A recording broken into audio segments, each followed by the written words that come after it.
Joining me today on our Ameren, Illinois pregame show is our Pekin Insurance Beyond the Expected Player of the Game from last night, Matt Pearce, winning pitcher, 6 shutout innings, and a 1-0 game. As a pitcher, you got to love 1-0 games, right? Especially if you're the winning pitcher. Yeah, absolutely. I mean, we got a run on a unearned run in the very first inning, two first batters, and I mean that was enough to win us the game.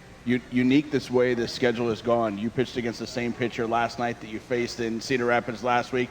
Ian is doing the same thing tonight against their lefty, and I guess just a quirk of the schedule. But I guess the opposition pitcher doesn't really matter for you at all. It's just, hey, let's go get these hitters, and if they're the same guys I faced last time, then let's see who makes a better adjustment. Yeah, I mean, I just try to go out there every time and pretty much do the same thing. Just go out there and give our team a chance to win, and it doesn't really matter who's on the mound for the other guys. I mean, he's a really good pitcher, and I mean, we were just able to get a run across. You and Austin are kind of been going back and forth in a couple different categories. Who has the most innings pitched, which you passed him again last night, and I guess here on Friday he'll get a chance to go back up, but you might get the last laugh over in Kane County and get him up on that. But ERA is the same, where you guys were neck and neck, same ERA before last night. You lowered yours without allowing a run. Is that something you guys notice or have any kind of personal contest going on, or is it, hey, let's just go throw the best I can, and whatever the stats are at the end of the year, there they are?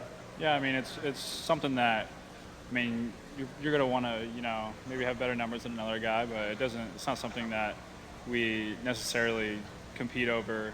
But, I mean, it's definitely something that we kind of know where we're at, and, I mean, it's good to have somebody to compete with, and it makes things a little easier to go out there and just try to compete for something.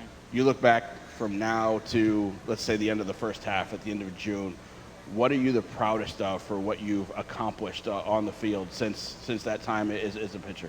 Yeah, I mean, my season's definitely turned around since before the All-Star break. It's kind of struggling, and it kind of goes to show you that it's a long season and anything can happen. And I mean, going into the All-Star break, I mean, I was just having an okay year, and after the All-Star break, I kind of turned things around big time, and it's been good. Is there something you can point to that was kind of the turning point, or something, maybe a piece of advice, or something you did in between starts, anything like that, or did it all just kind of click as we got going again and playing well as a team? Yeah, I mean, I didn't really change much of anything. I just kind of, going out there with more confidence and just going right at guys and being confident that, I can get this guy out and just one pitch. It takes one pitch, one good pitch, and just make him hit your pitch and not try to do too much out there. So just going out there and doing the little things. I guess one way you could look at last year is kind of a full season because you had the college season, and then as you guys get into this, but now your first full season, well over 100 innings for you and a few other guys here.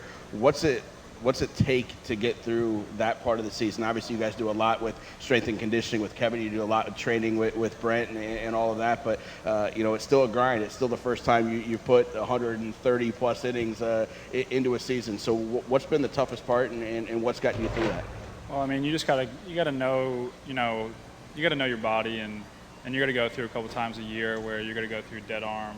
And you just got to know, when things are not feeling right. And, I mean, fortunately, I haven't had anything, hurt me this year at all, really. And, I think that's the main thing. You just got to know your body and know what you got to do to stay healthy and go out there every 6 days like we do and compete. I asked O'Keefe yesterday about their run in State College and how over the next couple of weeks from last year they can draw on that. You guys did the same thing in Johnson City, and now we've added a few more guys over the last couple of weeks that were with you down in JC. How can you, as a starter, you pitched in the playoffs last year, how can you draw on that experience and use it next week, be it against Kane County, be it against the guys over there right now, or Quad Cities in the playoffs? Yeah, I mean, last year we had a really good run. I mean, it was a little different than State College. They kind of dominated. They clinched playoffs 20 games left in the season. And us in Johnson City, I mean, I think it came down to maybe the last game or the game before last, and we kind of just we got hot at the right time, and it kind of carried us through playoffs. And I mean, we've been playing really good, and hopefully we can do the same thing this year. And you guys have got a few guys that just joined us that were on that team too and draw some experience. And we had a couple guys, they jumped in right away to celebrate on that first day. So that's nice. You get to a new team and all of a sudden you're celebrating in the clubhouse. So it's got to be nice for them. Yeah, you jump in on day one, you guys that have been here. But those of you that have been here since day one, and there's a handful of guys that have been here throughout the entire season, you guys had to, I guess, feel maybe the proudest and the most accomplished last Thursday night. We were able to celebrate because you know what it's been through from day one. Is there a way you can put that in perspective for the fans and for the guys that have been through that? Yeah, I mean, it's definitely been a really long year. Then I look back at it, and I mean, we didn't have that great of a first half. I think we were 5 games under 500 or something, and wasn't even really close to making playoffs. And then second half came around, and we played really good baseball. I mean, I feel like we came together more as a team, right? And we were able to, I mean, clinch playoffs with 15 games left in the season. Right. So it's definitely an accomplishment, and hopefully we can keep it going. Obviously, 7 games left here in the half now, and a chance to catch Kane County, which I know is something we all want to do, so we can get that extra home game here in the first round, and you're going to get the ball up there in one of those games, and hopefully as we get there and we're still within 3 and a chance to go after them. How important is that for you guys to kind of grab that home field advantage and get that extra home game? Yeah, I mean, it'd be nice, but I mean, it's not the the end of the world if we don't. Right. But I mean, yeah, it'd be nice to to maybe celebrate here. But I mean, hopefully we can win that first game here and take one of them over there, and we'll see what happens in the second half. As long as you get in, you got a chance, right? Yeah, right. I asked Austin out here the other day, another guy who's been here since the start of the season, his favorite memory here for this year. He obviously went with the All-Star game, which he pitched in and participated in. But for you, what kind of jumps out for you in playing here at Dozer Park this season and being here for 140 games? I'd say probably getting that playoff spot is one of them. When Jaime came and pitched, we had a really good home stand, and I mean he threw a no-hitter, so that was a great experience to see that. Always helps to be part of a no-hitter with a major league guy on the rehab. That's not something that you can do all the time, right? Absolutely. And I think Austin's coming to kind of mess with us now too. He's just jumping in the stands, so. Yeah, see, and we were joking before we went on. Every time you've done this interview with me, you've been in street clothes. Yeah. Because you guys have got it. Usually the day after you throw, you're in the stands charting and doing whatever. But now that we're at the end of the season, you don't have to do that as much, so you get to sit in the dugout tonight. Yeah, absolutely. It's nice. So what's it like in the dugout when you're just sitting in there with, nothing to do? Yeah, just have nothing to do. I'm just chilling, watching the game. You bother guys, or what's the game plan? No. Give advice? No. None of that. You're just gonna sit there and chill. I just watch the game. Yeah. Well, that sounds like a good plan for the rest of your night then. Well, Matt, great job last night. Thanks for being up here with us all season, and have fun sitting in the dugout watching the game tonight. Hope you get to watch a win. Yeah.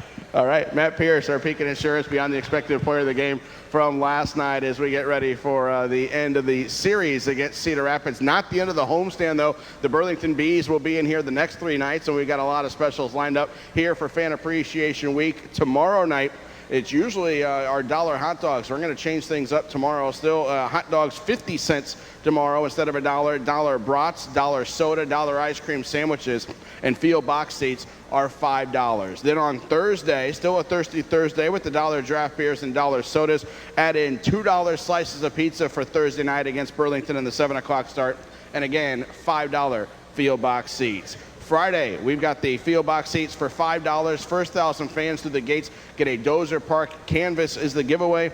$1 hot dogs, $1 brats, and we've got giveaways all game long. Got a great list of those we went through today. We've got a whole bunch of jewelry from Bremer's Jewelry, 35 different winners for that. We've got 6 TVs, 40-inch TVs to give away as well. We've got a couple of gift cards from Hy-Vee's for $100. We've got some gift cards from Kelleher's, and the grand prize, which we'll give away right before the pitch in for charity and the fireworks start. We've got Cardinal Cubs tickets for the September 9th game down in St. Louis, and those are in the all-inclusive area as well. So we'll give those away, every fan through the gate, and it's 18 or over. We'll get to register. We'll get a ticket for that and eligible to win those prizes coming up on Friday for the 7 o'clock start. And as I mentioned, post-game fireworks as well on Friday. You also want to show up early on Friday night out here about 6:30. We'll have our player awards for the end of the season, recognize some of these guys that have made some major accomplishments on the year, and give out our team MVP, pitcher of the year, a couple other awards throughout the night as well. And tomorrow we've got our host family appreciation night. So